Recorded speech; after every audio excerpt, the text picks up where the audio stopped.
रामैया डोसा की दुकान और रंगैया समोसा की दुकान लगाकर बाजार में एक दूसरे के सामने कई साल से दुकान लगाकर चला रहे हैं। अब इन दोनों की एक दूसरे के साथ बिल्कुल नहीं जमती। रंगैया को हमेशा जलन होती थी कि रामैया उससे ज्यादा कमा रहा है।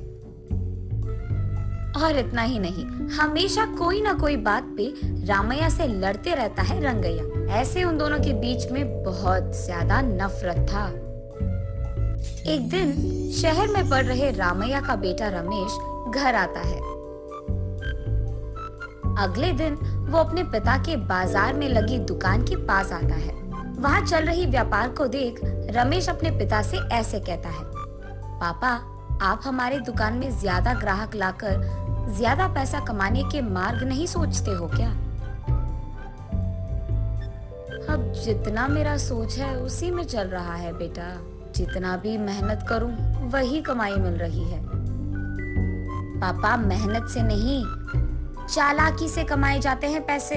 शहर में इसी डोसा को दुगने दाम में बेचते हैं, पता है आपको? अब शहर के दाम में यहाँ कैसे बेचेंगे बेटा?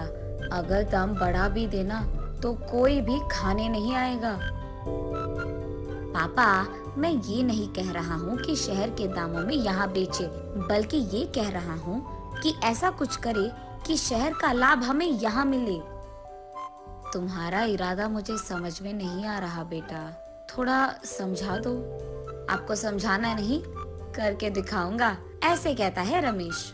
रामैया देखते ही रहता है कि रमेश कह क्या रहा है।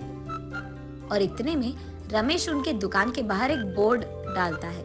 उस पे लिखता है कि हमारे दुकान में जो भी ये स्पेशल डोसा खाएगा उसको 10 साधारण डोसा फ्री में मिलेंगे, और जो भी डोसा आप खाओगे उसके भी पैसे नहीं देने पड़ेंगे।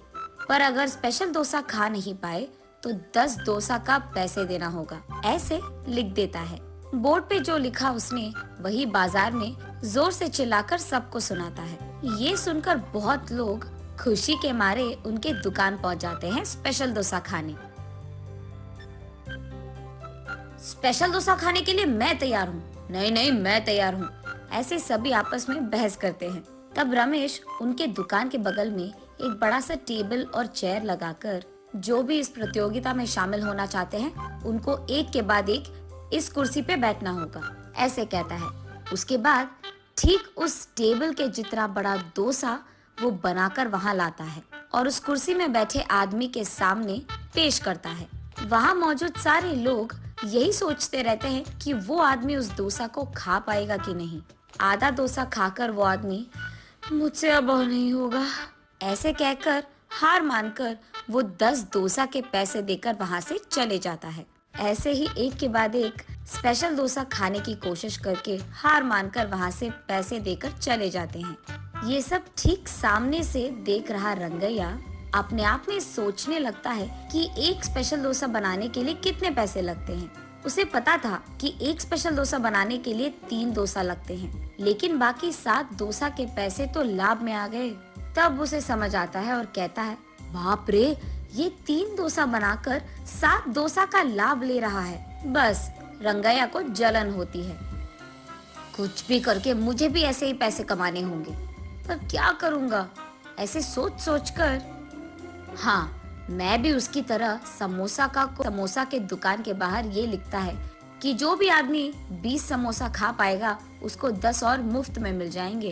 पर अगर 20 समोसा नहीं खा पाए तो 10 समोसा के पैसे देने पड़ जाएंगे। और यही बात चिल्ला चिल्ला कर बाजार में सबको बताता है। ये सुनकर बहुत सारे लोग रंगैया के दुकान आते हैं प्रतियोगिता में शामिल होने। जो लोग आते हैं उनमें से कई सारे आसानी से 20 समोसा खा लेते हैं और रंगैया के अनुसार ही वो 10 और मुफ्त में ले लेते हैं और वहाँ से चले जाते हैं। ये देख रंगैया को चक्कर आ जाता है। शाम से पहले ही आधे से ज्यादा समोसा खत्म हो जाते हैं। उसके बाद कई सारे लोग वहाँ पे आकर, हम भी खाएंगे समोसा, हमें भी दो, कहते हैं। इस कारण रंगैया को बहुत गुस्सा आ जाता है, इसीलिए वो उसके दुकान के सामने से बोर्ड हटा देता है। वो किसी को मुंह दिखाने लायक नहीं रहता है, इसीलिए बंडी को लेकर अपने घर की ओर बढ़ते रहता है। आज तो मैं 1 भी रुपए नहीं कमाया और उल्टा जो भी समोसे थे वो भी बेच दिया मुफ्त में। उसे चक्कर आकर वो नीचे गिर जाता है। आंखें खोलने पर रंगैया एक अस्पताल के बेड पर रहता है। उसके बगल में उसकी बीवी रहती है। मुझे क्या हुआ? मैं कहाँ हूँ? ऐसे पूछता है रंगैया। आपको चक्कर आकर नीचे गिर गए थे। कोई अजनबी आपको यहाँ छोड़ गया। ऐसे कहती है रंगैया की पत्नी। छा, आज सब कुछ नष्ट ही हो गया। सब बुरा हो रहा है। अरे क्या हुआ जी? आप इतने गुस्से में क्यों हो? वैसे आप शाम तक घर की मुंह भी नहीं देखते हैं, लेकिन आज दोपहर से पहले आपके समोसे खत्म हो गए और आप घर भी आ रहे थे। इसलिए वो जो कुछ भी हुआ अपनी बीवी को समझाता है। हाय भगवान, मेरा मूर्ख पति। आप बस ये सोच रहे थे कि कितने डोसे बेचने पर उनको कितना लाभ मिल रहा है, लेकिन आपने एक बार भी ये नहीं सोचा कि कितने समोसे बेचने में आपको कितना लाभ आएगा। ये प्रतियोगिता शुरू करने से पहले आपको ये सब सोचना था। आपने सोचा भी नहीं। ये तो होना ही था। तब रंगैया को समझ आता है कि किसी और को देखकर हमें वही काम नहीं दोहराना चाहिए और पहले खुद की देखना चाहिए। कुछ करने से पहले 100 बार सोचना भी चाहिए। तब हम सब खुश रह पाएंगे। ये समझता है रंगैया।